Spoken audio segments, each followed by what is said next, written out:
एक अंधेरी रात के साए में दो लोग खड़े हैं आमने सामने। चारों तरफ ट्रैप्ड, इंजर्ड और डेड अवेंजर्स हैं। ये दो लोग इस पूरे यूनिवर्स का फेट लिखने वाले हैं। एक तरफ एक ऐसा राजा जिसने पूरे यूनिवर्स को स्प्लिट कर दिया, और दूसरी तरफ एक ऐसा राजा जो इस पूरे मल्टीवर्स को बचाने आया है। Welcome to Avengers doomsday.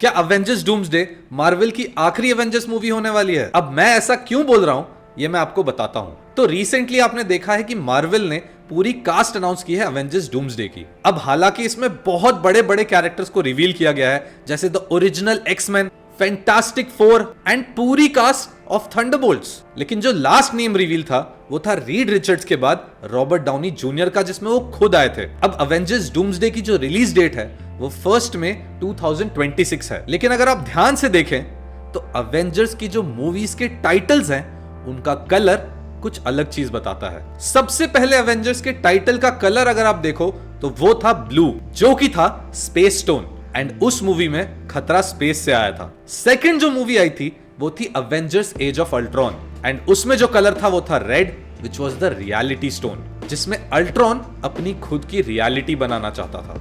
फिर आई थी अवेंजर्स इन्फिनिटी वॉर, जिसके टाइटल का कलर था yellow, which is the mind stone, and उसमें थैनोस अपने दिमाग के हिसाब से एक आइडियल वर्ल्ड बना देता है।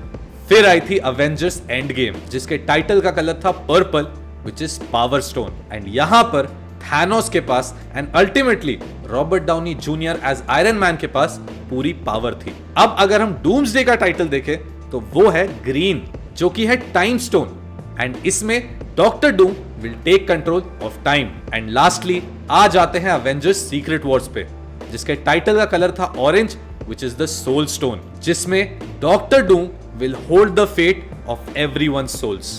तुम गेस कर ही सकते हो कि ये टाइटल्स रिप्रेजेंट करते हैं इन्फिनिटी स्टोन्स को, एग्जैक्टली वही स्टोन्स जो लोकी में तुमने देखा था इस पेपरवेट्स। तो क्या इन्फिनिटी स्टोन्स का इससे भी बड़ा मतलब है? अब इसमें एक बात और नोटिस करने वाली है। आपने देखा कि इतने सारे कैरेक्टर्स का नाम अनाउंस किया गया, लेकिन बहुत बड़े बड़े कैरेक्टर्स का नाम था ही नहीं। सबसे बड़ा नाम स्पाइडरमैन नहीं था, डेडपूल, वुल्वरीन, डॉक्टर स्ट्रेंज, किसी का भी नाम नहीं था। यहां तक कि इटर्नल्स के भी किसी कैरेक्टर का नाम नहीं आया। अब यहीं पे मैं आपको बताना चाहूंगा कि ये क्यों नहीं हुआ। अगर आप ध्यान से देखो तो अवेंजर्स एंड गेम के टाइटल में जो ए के बगल में सर्कल है वो फुल हो रखा है। इसी तरीके से अवेंजर्स इन्फिनिटी वॉर के लोगो में जो सर्कल है वो आधा था, जिससे हमें पता चला कि ये दोनों मूवीज कंटिन्यूएशन में आएंगी, जहां इन्फिनिटी वॉर में कुछ अधूरा छूट जाएगा। अब अगर आप ध्यान से नोटिस करो तो अवेंजर्स डूम्सडे में सर्कल फुल हो रखा है, एंड वहीं पर अवेंजर्स सीक्रेट वॉर्स के लोगों में सर्कल आधा है। तो ये कैसे हो सकता है कि अवेंजर्स डूम्सडे जो पहले रिलीज होने वाली है उसमें सर्कल फुल है, और सीक्रेट वॉर्स जो बाद में रिलीज होने वाली है उसमें सर्कल आधा है? My friends, welcome to the multiverse of Marvel Cinematic Universe. And जो भी लोग अब कमेंट्स में ये बोलने वाले हैं कि वो टाइटल बड़ा है इसलिए सर्कल फुल और हाफ हो रहा है, तो अगर आप ध्यान से देखो तो एज ऑफ अल्ट्रॉन का टाइटल तो सबसे बड़ा है, उसमें वो सर्कल फुल क्यों था? सोचना जरूर। इतनी सारी थ्योरीज की बातें हो रही हैं, लेकिन कहीं पे भी कोई भी ठोस प्रूफ नहीं मिल रहा। क्या अवेंजर्स सीक्रेट वॉर्स होने वाला है, या अवेंजर्स डूम्सडे लास्ट मूवी होगी? क्या अवेंजर्स डूम्सडे में कुछ ऐसे राज हैं जो हमें बताए नहीं जा रहे? अब मार्वल हमेशा से अपने फोरशैडोइंग के लिए जाना गया है, एंड यही चीज मैंने आपको बताई इस रिंग्स वाली थ्योरी से, कि डूम्सडे में अवेंजर्स के साइन के पहले एक फुल रिंग है, एंड दूसरी ही तरफ सीक्रेट वॉर्स में एक हाफ रिंग है, जबकि वो लेट रिलीज हो रही है। आज की इस वीडियो में हम देखेंगे कि इन रिंग्स का एग्जैक्टली मतलब क्या हो सकता है। अब जैसा कि मैंने आपको बताया कि आधा रिंग मतलब इसके दो पार्ट्स हो सकते हैं, तो मतलब डूम्सडे एक स्टैंड अलोन अवेंजर्स मूवी है जो फुल फैन सर्विस करेगी, एंड उसके बाद सीक्रेट वॉर्स आएगी जिसके दो पार्ट्स होंगे, एंड दूसरे पार्ट के बारे में हमको बताया ही नहीं जा रहा है। अब दो पार्ट्स कैसे होंगे ये मैं आपको बताता हूं। अब इसमें भी दो चीजें हैं कि डूम्सडे अगर स्टैंड अलोन मूवी है तो सीक्रेट वॉर्स की स्टोरी लाइन एकदम ही डिफरेंट होगी, एंड अगर ये कनेक्टेड है तो डूम्सडे के बाद लगातार 2 साल तक 2 अवेंजर्स मूवीज आएंगी, लेकिन ये करना मार्वल के लिए डेट्रीमेंटल हो सकता है क्योंकि लोग बोर हो जाएंगे। तो डूम्सडे लेट्स से खत्म हो जाता है डॉक्टर डूम के जीतने से एंड अवेंजर्स सीक्रेट वॉर शुरू होता है अवेंजर्स बैटल वर्ल्ड से। अब समझने से पहले हमें डूम्सडे को देखना पड़ेगा। तो डॉक्टर डूम बेसिकली इस मूवी में इन रियलिटीज को स्प्लिट कर देंगे एंड एक्चुअली डूम्सडे का टाइटल डूम्सडे की जगह अवेंजर्स वर्सेस एक्समैन होना पड़ेगा, जिसमें पीछे से डॉक्टर डूम स्ट्रिंग्स से कंट्रोल करके दोनों फैक्शंस को आपस में लड़वाएंगे, जिसका एक मेन गोल होगा एक ऐसे इंसान तक पहुंचना जिसने मल्टीवर्स को बचा कर रखा है, लोकी। क्योंकि Loki is the king of the multiverse right now and इस मल्टीवर्स पे कब्जा करने के लिए डॉक्टर डूम को पहुंचना पड़ेगा लोकी के पास एंड ये तब होगा जब तुम 2 रियलिटीज को इतना कोलाइड करवा दो कि वो दोनों ही डिस्ट्रॉय होने के कगार पर आ जाएं, जहां पर the king of the multiverse को स्टेप इन करना पड़ेगा एंड इसी के साथ हम एक एपिक बैटल में जा सकते हैं बिटवीन डॉक्टर डूम एंड लोकी।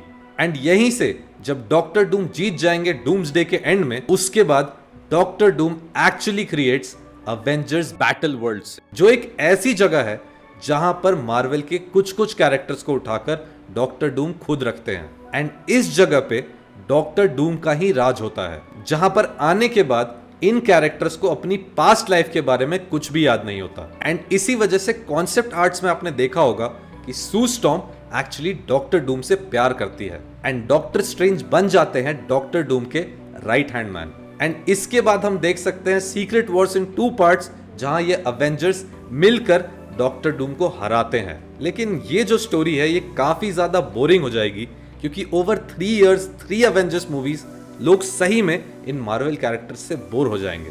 तो फिर और क्या हो सकता है? सीक्रेट वॉर्स एक्चुअली एक प्रीक्वल होगा डूम्सडे का एंड वो कैसे होगा ये भी मैं तुम्हें बताता हूं। इसके लिए हमें एक कॉन्सेप्ट पर जाना पड़ेगा जो एक मूवी टेनेट में दिखाया गया था। अब जिसने भी टेनेट नहीं देखी है उनके लिए ये स्पॉयलर्स होंगे, तो प्लीज ट्रेड केयरफुली।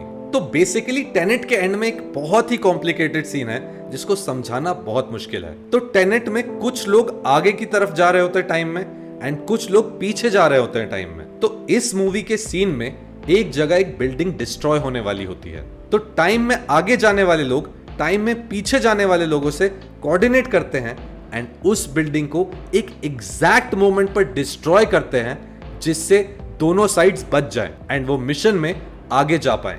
ऐसा ही एक सिमिलर कॉन्सेप्ट हम डूम्सडे और सीक्रेट वॉर्स में देख सकते हैं, जहां डूम्सडे में चीजें आगे हुई हैं वहीं पर वो चीजें सीक्रेट वॉर्स में पीछे होंगी एंड एक फाइनल जगह पे ये सारी चीजें कन्वर्ज होंगी एंड मिलकर सब लोग डॉक्टर डूम को हरा देंगे। तो कहने में एक प्रीक्वल होगा लेकिन कायदे से ये एक प्रॉपर 2 पार्ट मूवी बन जाएगी। एंड जहां तक फिल्म के कास्ट की बात आती है, ये सबको पता है कि इस फिल्म में एग्जैक्टली कौन कौन होने वाला है। Deadpool, Wolverine, doctor strange, Spiderman, सब कोई इसमें होने वाले हैं। एंड जैसा कि स्पाइडरमैन की लेटेस्ट मूवी में दिखाया था कि ट्रेलर में एंड्रयू गारफील्ड को नहीं दिखाया गया, जहां पर उन्होंने लिजर्ड को एक लात मारी थी, लेकिन वही चीज मूवी में दिखाई गई थी विथ एंड्रयू गारफील्ड। एंड ये एक क्लासिक मार्वल मूव है जहां पर वो कास्ट को हमेशा छुपा कर रखते हैं। अब ये कॉम्प्लिकेटेड हो गया होगा कि टाइम में आगे जाना पीछे जाना, तो इसके लिए मैं तुम्हें एक और थ्योरी बताता हूं। अब ये तो सच है कि इन्फिनिटी स्टोन्स के कलर्स में ये सारे अवेंजर्स के टाइटल्स हैं, लेकिन अगर ध्यान से देखो तो ये किसी और चीज की तरफ भी पॉइंट करता है। डूम्सडे का कलर इज डॉक्टर डूम का green colour and secret Wars का कलर इज हल्का सा रेडिश एंड ऑरेंजिश। एंड पूरे मार्वल सिनेमैटिक यूनिवर्स में एक ही ऐसा कैरेक्टर है जिसके ये कलर्स हैं, आयरन मैन। अब अगर रॉबर्ट डाउनी जूनियर एक विलन बने हैं as doctor Doom and Marvel ने अपने सारे eggs in the basket of RDJ रख दिए हैं, तो बहुत बड़ा चांस है कि सीक्रेट वॉर्स में जब डॉक्टर डूम की फाइट होगी फाइनल वाली, वो जरूर खुद रॉबर्ट डाउनी जूनियर के सुपीरियर आयरन मैन से होगी एंड ये देखने में बहुत ही ज्यादा मजा आने वाला है। अब ये भी लीक्स आ रहे हैं कि शायद से थैनोस सीक्रेट वॉर्स में होगा along with Captain Hydra Chris Evans. अब इसके अलावा भी बहुत सारी थ्योरीज हैं जिनको हम डिस्कस कर सकते हैं, लेकिन तभी अगर आपको ये वीडियो पसंद आए। तो अगर आपको ये वीडियो पसंद आई तो प्लीज इसे लाइक कर देना एंड मेरे चैनल को सब्सक्राइब कर लेना एंड कमेंट्स में जरूर बताना कि आपको इसका सेकंड पार्ट चाहिए या नहीं।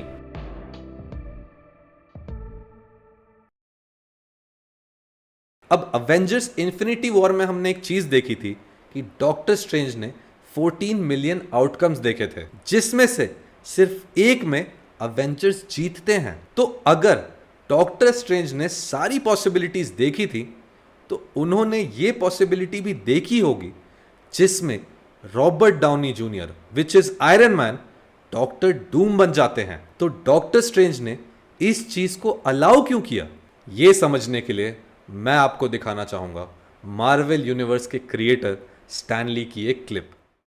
Man wants to rule the world, and he's one of Marvel's worst villains, biggest villains. But if you really think about it, those of you who are scholars and who really specialize in legal matters, you could walk up to any policeman in any city and you could say, "Officer, I want to rule the world." It's not a crime. He couldn't do anything to you. You could want to rule the world, and you could say that. Nobody would do anything. So if you really think about it, Dr. Doom, who's one of the world's worst criminals, doesn't do anything you could be arrested for. Now, DC never dreamed up a character like that. क्योंकि एक बड़ा villain कभी भी अपने सारे पासे एक साथ नहीं चलता और हर चीज कंट्रोल होती है behind the shadows.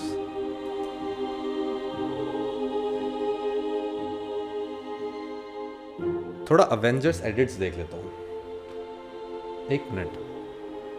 Fantastic four अभी तक रिलीज नहीं हुई है एंड हमें भी पता है कि फैंटास्टिक फोर में एक बहुत बड़ी चीज होने वाली है, एक ऐसे विलन का इंट्रोडक्शन जो शायद इस पूरे मार्वल सिनेमैटिक यूनिवर्स का सबसे बड़ा विलन है। और अगर हर चीज शैडोज से कंट्रोल होती है तो जो शैडोज को कंट्रोल कर रहा है क्या उसे कोई और कंट्रोल नहीं कर सकता?